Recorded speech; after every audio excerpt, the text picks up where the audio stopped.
dans le prochain épisode de Plus belle la vie. Tandis que Patrick et Manon sont sur les traces de Kenji, le retour de Théo bouscule tout le monde. Quant à Baptiste, assurera-t-il au concours pour devenir pompier professionnel? Attention, les paragraphes qui suivent contiennent des spoilers sur l'épisode de Plus belle la vie diffusé demain soir sur France 3. Manon révèle la vérité à Kenji face à la détresse de Manon. Patrick révèle que Kenji est encore en vie et qu'il a fabriqué de fausses preuves pour tromper Ryan. En revanche, il faut qu'il retrouve Kenji avant que le chef du gang Rousseau s'en aperçoive. Le lendemain, Manon raconte sa rencontre avec Kenji alors que le chef du gang des Bers était capturé et torturé par Ryan et son complice. Manon a décidé de le sauver. Elle l'a ramené chez elle, puis l'a soigné jour après jour. Ils sont tombés amoureux, bien que leur relation n'ait pas duré. Une fois guéri, Kenji est parti. Après quoi, Manon est tombée enceinte, sans jamais rien lui dire.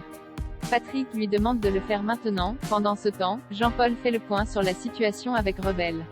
Celui-ci veut absolument que la police arrête Ryan. Le soir, Patrick et Manon se rendent à la cité de Bers pour y retrouver Kenji et lui donner des explications. Ils assurent vouloir le protéger, mais Kenji n'en croit pas un mot. Pour le convaincre, Manon lui révèle alors qu'il est le père de son fils. Théo offre un scooter à Noé afin de ne plus déranger Franck et Delphine. Théo a loué un bureau dans un espace de coworking où il a travaillé toute la nuit. Il revient lors du petit déjeuner pour prendre une douche avant de repartir au boulot. Plus tard, Théo cherche à faire la connaissance de Noé. Ce dernier est impressionné par toutes les histoires qu'il lui raconte, notamment celles concernant Coralie. Théo espère qu'ils pourront devenir proches et se voir souvent. Mais Noé explique qu'il ne peut pas venir souvent chez Franck en raison des transports en commun. Sur ce, Théo décide de lui acheter un scooter pour régler le problème.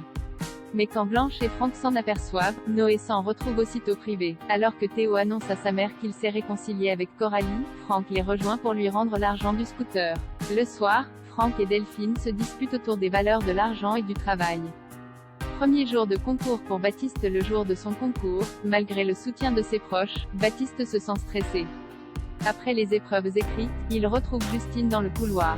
Il avoue avoir mal répondu à plusieurs questions car il avait la tête ailleurs. Quand il ajoute ne plus avoir envie de devenir pompier, Justine ne le croit pas. Tous deux enchaînent avec une épreuve physique où Baptiste est en deçà de ses performances habituelles. Justine tente de le motiver, mais il n'a pas le temps de lui raconter ce qui le tracasse. De retour chez lui, Baptiste avoue à ses parents qu'il ne pense pas avoir réussi le concours. Il lui reste encore une épreuve orale à passer. S'il doute de lui, Gabriel a totalement foi en ses capacités.